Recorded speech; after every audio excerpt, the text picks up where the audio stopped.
Section 34, rescission of contract, চুক্তিরদ। এই চুক্তিরদটা কি, যে ঝুলাইয়া রাখা, মানে কোনো সমাধানে না আসা, ত্রুটি সংশোধন না হইতে ঝুলাইয়া রাখা। আবার কেউ কেউ এটাকে বাতিলও বলে, আসলে বাতিল না, ঠিক পেন্ডিং করে রাখা আর কি। সেকশন 35, এখানেও ঠিক একইভাবে আপনার 31, 35, 39 ঠিক একইভাবে পড়তে হয়। তো 35-এ এখানে আমরা সেই চুক্তি রদ করার গ্রাউন্ড গুলো পাই। আচ্ছা, চুক্তি রদ, আচ্ছা এই রদ বলতে আমরা কি বুঝি? রদ বলতে আমরা বুঝি যে এটার ফাংশনটা বন্ধ হয়ে যাওয়া, মানে হচ্ছে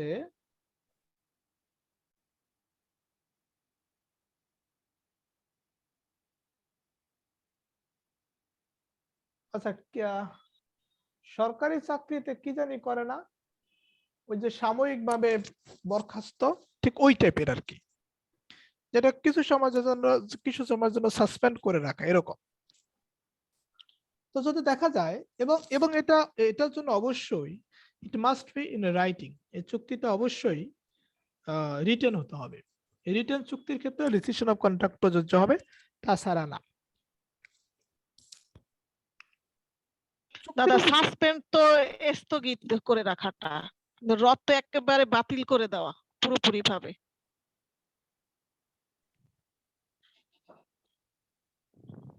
সাসপেন্ডটা যে করে সেটা তো পার্মানেন্ট একেবারে মানে বাতিল করে দেয় না চাকরিটা, ওটা কিছু সময়ের জন্য সাসপেন্ড করে।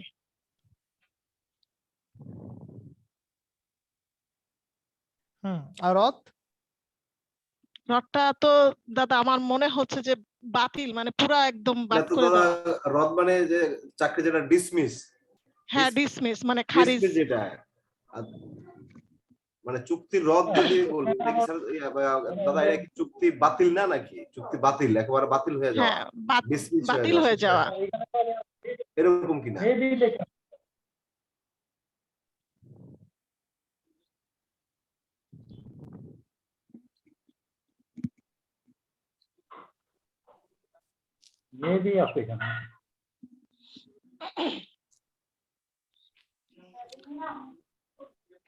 এখানে এই রিসেন্ট দ্বারা আপনি দুইটা পয়েন্টকে বুঝতে পারবেন।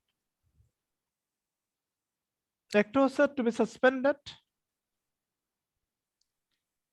এন্ড হচ্ছে মানে আপনি যেটা বললেন, এখানে একটা ওয়ার্ড আছে, একটা হচ্ছে যে এই যে RESCIND রিসাইন্ড, এটা তারা মূলত এখানে বোঝানোর চেষ্টা করছে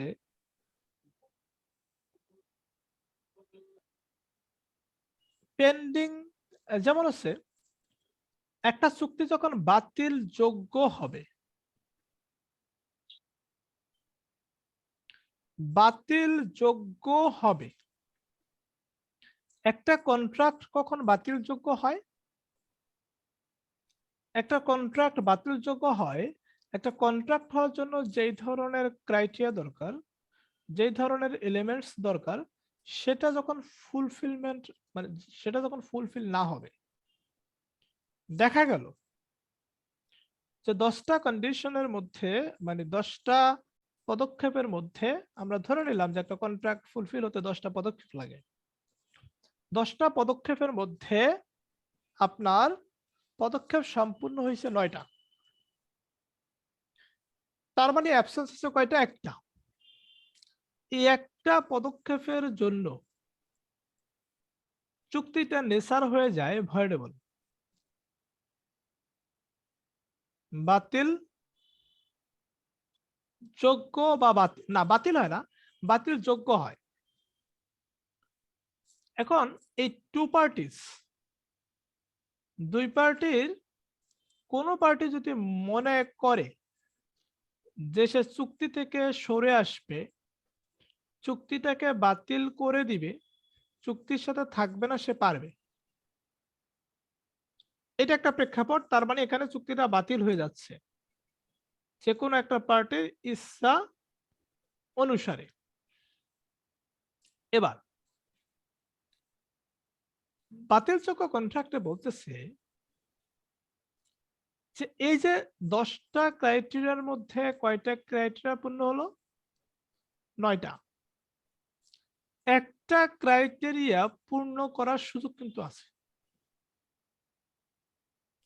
ওই একটা ক্রাইটেরিয়া যদি ফিল আপ করে ফেলে, যে পক্ষের করা দরকার, সেই পক্ষ যদি একটা ক্রাইটেরিয়া ফুলফিল করে, তাহলে চুক্তিটা কি চুক্তি হয়ে যায়? ভ্যালিড ভ্যালিড কন্ট্রাক্ট হয়ে যায়, মানে বৈধ চুক্তি হয়ে যায়। এতক্ষণ ছিল কি ভয়েডেবল কন্ট্রাক্ট, বাতিলযোগ্য চুক্তি। এখন আমরা দেখলাম যে ওই একটা এলিমেন্ট, মানে বিষয়টা এরকম। আমাদের মুসলিম আইনে আমরা হচ্ছে যে প্রথমত আমরা 4টা বিয়ে করতে পারি। একটা মজার কথা বলি, এটা এটা এই কথাটার লজিক আছে অবশ্য। 1 সপ্তাহ 1.5 সপ্তাহ আগে আমার তখন পরীক্ষা চলে, জুডিশিয়াল রিটার্ন চলে, তখন এক ভদ্রলোক, এক ব্যবসায়ী বলতেছে, অনেক অনেক বড় লোক, সরলোক লোক আর কি, সে 2টা বিয়ে করছে। এখন আমি আরে বললাম যে ভাই, আপনি যে এই যে 2টা বিয়ে করছেন, ঠিক আছে, এই যে বাচ্চা কাচ্চা থাকে, তাই আপনার লজ্জা করে না? তখন সে উত্তর দিছে যে আমি আমি আমি আরেকটা বিয়ে করবো, আমি আরেকটা বিয়ে করবো। কেন? সে যুক্তি হিসেবে দেখাইলো যে বাংলাদেশে যে জনসংখ্যা আছে, তো মহিলাদের সংখ্যা বেশি, মেয়েদের সংখ্যা বেশি। তাহলে একটা মেয়ে যদি অবিবাহিত থাকে, তাহলে প্রত্যেকটা মুসলমান পুরুষের জন্য দায়ী। আমি সেই গ্যাপটা, আমি সেই জায়গায় দায়ী থাকতে চাই না। কি লজিক, চিন্তা করেন, বিয়ে তো করবো, কি লজিক। আচ্ছা, তো এই যে 4টা পর্যন্ত বিয়ে করা যায়, 4টা পর্যন্ত বিয়ে করা যায়। আচ্ছা, এখন পঞ্চম স্ত্রীকে সে বিয়ে করলো। খেয়াল করে, পঞ্চম স্ত্রীকে সে বিয়ে করলো। এই পঞ্চম স্ত্রীকে বিয়ে, তার মানে এখন তার কাছে কিন্তু 5টা বউ আছে। এই ম্যারেজটাকে আমরা বলতেছি ইরেগুলার ম্যারেজ, অনিয়মিত বিবাহ। তার মানে এটাকে কি আমরা বাতিল ম্যারেজ বলতেছি না, এটাকে আমরা বলতেছি ফাসিদ ম্যারেজ। ফাসিদ, FASHID, ফাসিদ, এটা হচ্ছে কোরআনিক ল্যাঙ্গুয়েজ, ফাসিদ ম্যারেজ। তো এই পঞ্চম 5টা বউ এখন তার কাছে আছে, ওকে। তো সে কি করলো, প্রথম 4টার মধ্যে একটাকে ডিভোর্স দিয়ে দিল। এখন তার ম্যারেজটা হয়ে গেল সহিহ ম্যারেজ, পবিত্র ম্যারেজ, মানে হচ্ছে বৈধ marriage, valid marriage.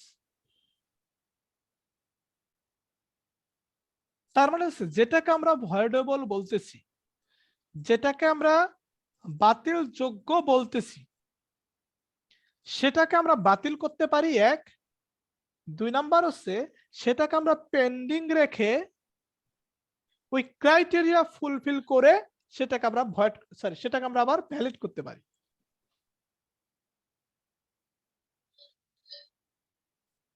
রিসাইন্ডিং of contract ঠিক একই রকম জিনিস,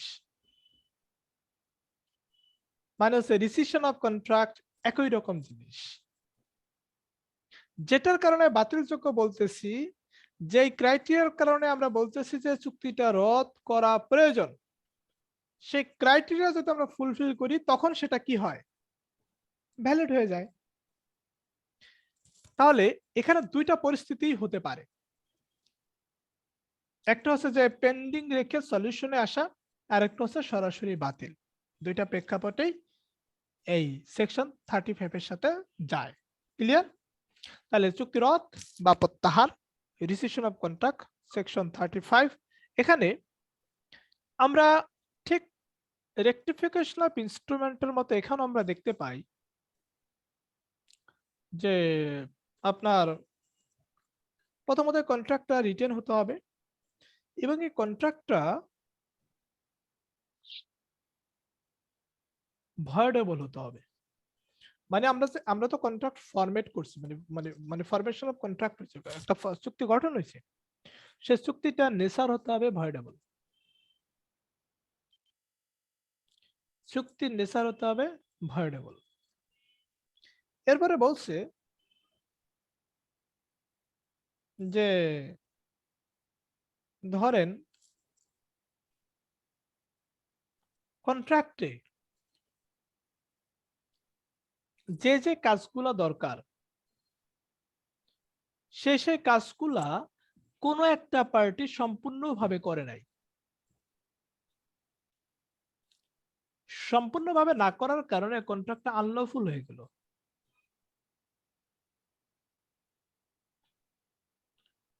তো বাদী শুয়া রইছে, শুয়া ভাবতেছে এই কন্ট্রাক্টটাকে কেন জানি আনলফুল মনে হয়, কেন জানি আনলফুল মনে হয়, কেন জানি আনলফুল মনে হয়। আমাদের অনেক সময় হয় না যে আমার খারাপ লাগে, কেন খারাপ লাগে এটা আবিষ্কার করতে পারি না। ঠিক তেমনি ভাবে বাদীর কাছে মনে হচ্ছে, সরি বাদী না, ওই আদালতের কাছে, বাদী তো মামলাই দায়ের করছে এই কন্ট্রাক্টটাকে রিসাইন করার জন্য, বাদ করার জন্য। আদালত দেখতেছে এই কন্ট্রাক্ট হচ্ছে ইল্লিগাল, বাট হিডেন যে ব্যাপার থাকে বা যে কোনো কারণেই হোক, আদালত বুঝতেছে না যে আচ্ছা কন্ট্রাক্টে তো একটা ইকুয়াল ডিস্ট্রিবিউশন বলি বা ইকুয়াল বেনিফিট বলি এগুলো থাকে, ঠিক না? এখানে দেখতেছে, আদালত দেখতেছে যে কন্ট্রাক্টটা এমন ভাবে করা হয়েছে যেখানে প্লেন্টিফ হচ্ছে মোর লায়াবল দেন দ্য ডিফেন্ডেন্ট, মানে বিবাদীর চাইতে প্লেন্টিফ হচ্ছে বেশি দায়ী। দায়ী বলতে এখানে বোঝানো হয়েছে এই এই কন্ট্রাক্টটা যদি এখন বলবৎ থাকে, এই কন্ট্রাক্টটা যদি এখন প্রিভেল করে চলমান থাকে, আমি যদি এই কন্ট্রাক্টটাকে রিসাইন না করি, এই কন্ট্রাক্টটাকে যদি রদ না করি, এই অবস্থা চলতে থাকলে বাদীর জন্য লস, বাদীর জন্য দায়ভার বেশি। এই কন্ট্রাক্টটাকে কেন্দ্র করে যদি কোনো ঝামেলা সৃষ্টি হয়, সেখানে বাদীরও 5 টাকা ক্ষতি হওয়ার কথা, বিবাদীরও 5 টাকার ক্ষতি হওয়ার কথা, বা বাদীকেও 5 টাকার দায়ভার বহন করতে হবে, বিবাদীকেও 5 টাকার দায়ভার বহন করতে হবে। কিন্তু কন্ট্রাক্টটা এমন ভাবে ফরম্যাট করা হয়েছে যেখানে বাদীকে 6 টাকার দায়ভার বহন করতে হবে, বিবাদীকে 4 টাকার দায়ভার বহন করতে হবে। তার মানে হচ্ছে the plaintiff is more liable, মানে লায়াবিলিটি বেশি থাকে হচ্ছে প্লেন্টিফের। আবার যদি এরকম হয়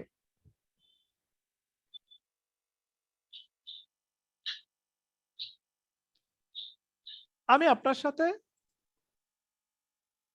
কন্ট্রাক্ট ফর সেল মানে বিক্রয় চুক্তি করলাম, অথবা লিজ ডিড করলাম, লিজ ডিড করলাম মানে লিজ চুক্তি করলাম, তাহলে আমি আপনার সাথে কি করলাম, কন্ট্রাক্ট ডিড করলাম না, সরি কন্ট্রাক্ট মানে এই কন্ট্রাক্ট ফর সেল করলাম অথবা হচ্ছে লিজ ডিড করলাম, লিজ চুক্তি করলাম।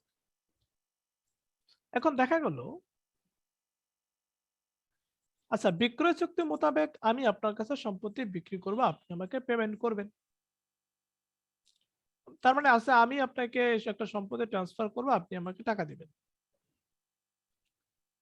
দেখা গেল যে আপনি আমার টাকা পয়সা দিতেছেন না, কিন্তু আমি আমার ল্যান্ড যেটা আপনি কিনছেন সেটাকে আমি ট্রান্সফার করে দিছি, মানে আপনাকে পজেশন দিয়ে দিছি, সমস্ত মালিকানা, মানে লিখিত ভাবে দেই নাই, বাট এমনিতে পজেশন দিয়ে দিচ্ছি। এখন আপনি একবার টাকা দিবেন।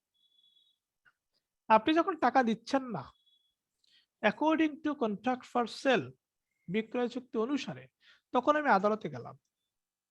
আদালতকে গিয়ে বললাম, আদালত দেখেন আমার যে বায়নাপত্র ছিল এই অনুসারে আমি সকল কাজ করছি, কিন্তু এখন সে তো আমার পেমেন্ট করতেছে না, পেমেন্ট পরিশোধ করতেছে না। তো তখন আদালত ওই তখন হচ্ছে আদালত তাকে পেমেন্ট পরিশোধ করার জন্য বললো। বলার পরেও, মানে চুক্তি অনুযায়ী বলার পরেও সে যখন এই পেমেন্ট না করে,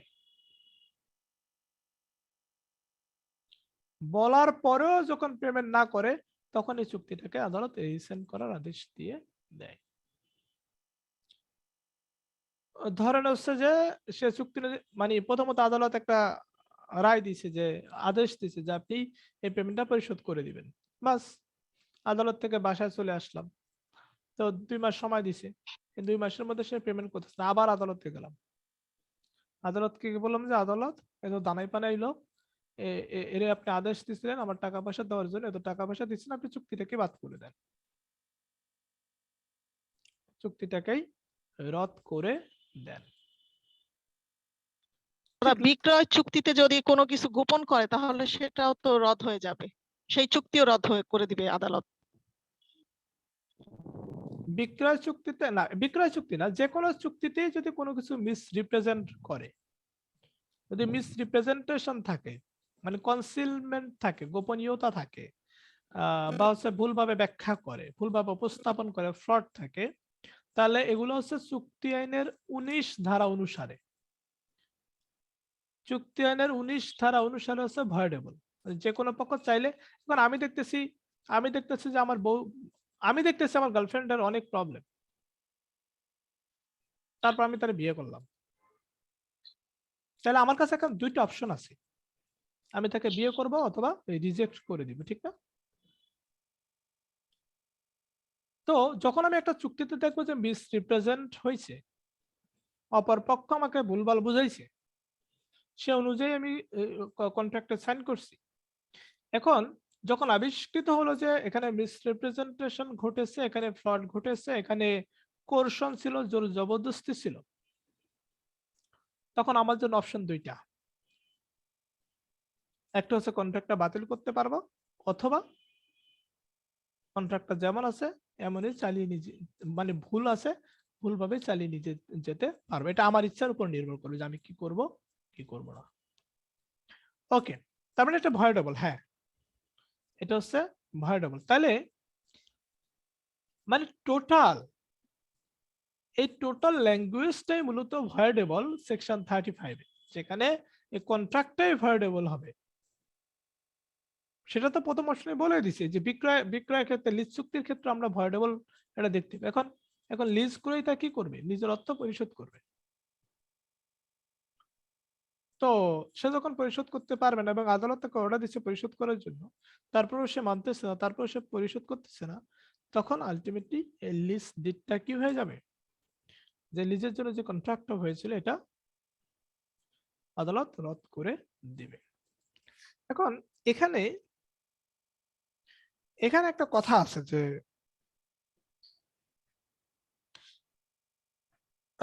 আপনার ওই ওই একইভাবে এখানে সময়ের কথা বলছে, 1 বছর বলছে, এটা 1 বছর কোথায় বলছে? এটা বলছে হচ্ছে 114-তে,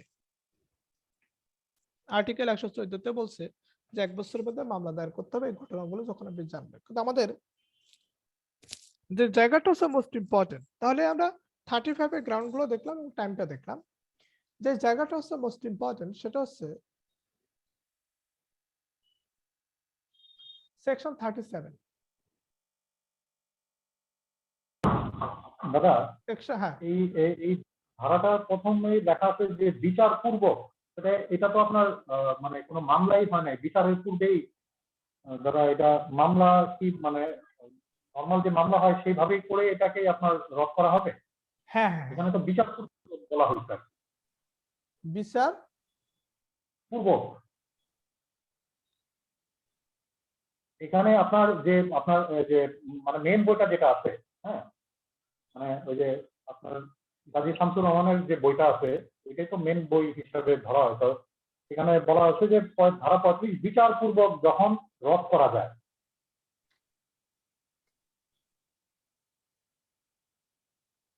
এটা কি এটা কি ওই গ্রাউন্ড হিসাবে দিছে? মানে এটা কি এটা তো জি দাদা, এটা আমার বইতেও একই কথা লেখা।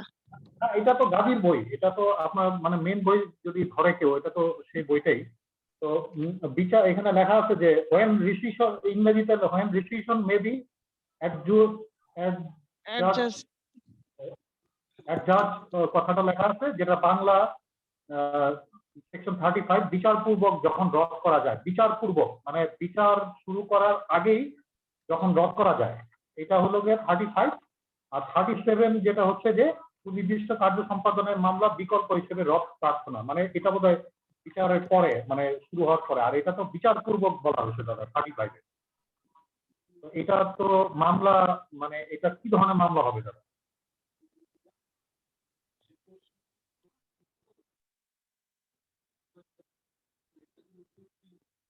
বিচারপূর্বক বলতে আপনি বলতেছেন যে এটা ট্রায়ালে যাওয়ার আগে বাতিল হয়ে যাবে? দাদা আমি ওই জিনিসটা বুঝতে চাইতেছি যে বিচারপূর্বক বলতে কি জিনিসটাকে বুঝাইছে। নাইম ভাই, আমার মনে হয় বিচারপূর্বক মানে হলো আফটার ট্রায়াল, এটা বিফোর ট্রায়াল না। বিচারপূর্বক অর্থাৎ বিচারের পরবর্তী অবস্থাটা, মানে সিদ্ধান্তটা নেবে বিচার করে। আমি বুঝছি বিচার, এটা পূর্ব, আমি পরবর্তী বললে তো আমি বুঝছি, এখন বুঝছি তাই না দাদা? আমি বুঝছি। বিচার পূর্ব না, বিচার পূর্বক।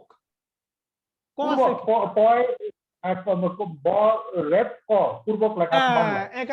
বিচার পূর্বক মানে কি? বিচারের দ্বারা। বিচার পূর্বকের বাংলা আছে বিচারের দ্বারা, বিচারের মাধ্যমে। এটা বিচারের আগে না। বুঝতে পারছি, তাহলে পূর্বে লেখা একার এবং একার থাকতো এবং বয়ের থাকতো কাকা দাদা। এটা হচ্ছে পূর্ব না, এটা বিফোর না, আগে না। এটা হচ্ছে পূর্বক।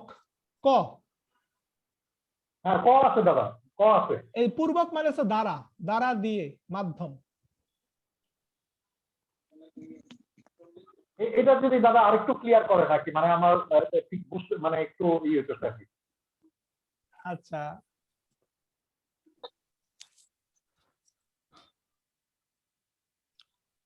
ওখানে একটা ইংলিশ শব্দ পাইছেন না?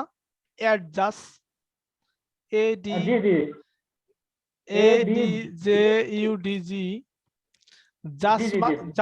জাস্ট মানে হচ্ছে বিচার করা, অ্যাডজাস্ট মানে হচ্ছে বিচারের মাধ্যমে। বিচারের মাধ্যমে আরে বুঝছি তো। পূর্বক মানে হচ্ছে বিচার, যেমন হচ্ছে আপনাকে 100 টাকা প্রদান পূর্বক আপনার কাছ থেকে একটি কলম গ্রহণ করিলাম। 100 টাকা প্রদান পূর্বক, 100 টাকা প্রদানের মাধ্যমে, মানে আপনাকে 100 টাকা দেওয়ার মাধ্যমে আমি আপনার কাছ থেকে একটা কলম রিসিভ করলাম। ক্লিয়ার হিসাবটা? পূর্বক মানে দ্বারা দিয়া, মাধ্যম।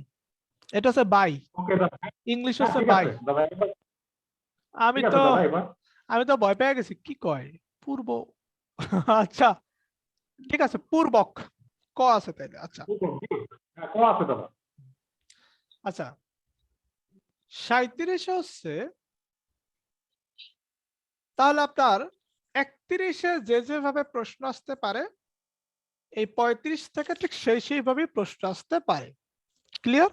জাস্ট ওখানে রেকটিফিকেশন অফ ইনস্ট্রুমেন্ট দলিল সংশোধনের জায়গায় এখানে দিয়ে দিব হচ্ছে চুক্তি রদ, জাস্ট এতটুকু। এবার হচ্ছে 37।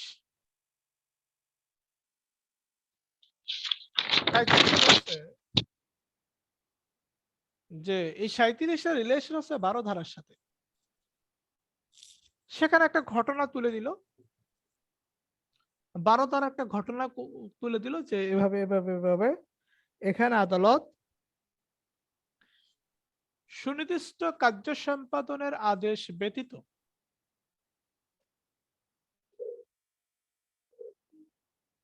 বা আদালতের কাছে সুনির্দিষ্ট কার্য সম্পাদনের আদেশ ছাড়া আপনি আর কোন ধরনের প্রতিকার ক্লেম করতে পারেন?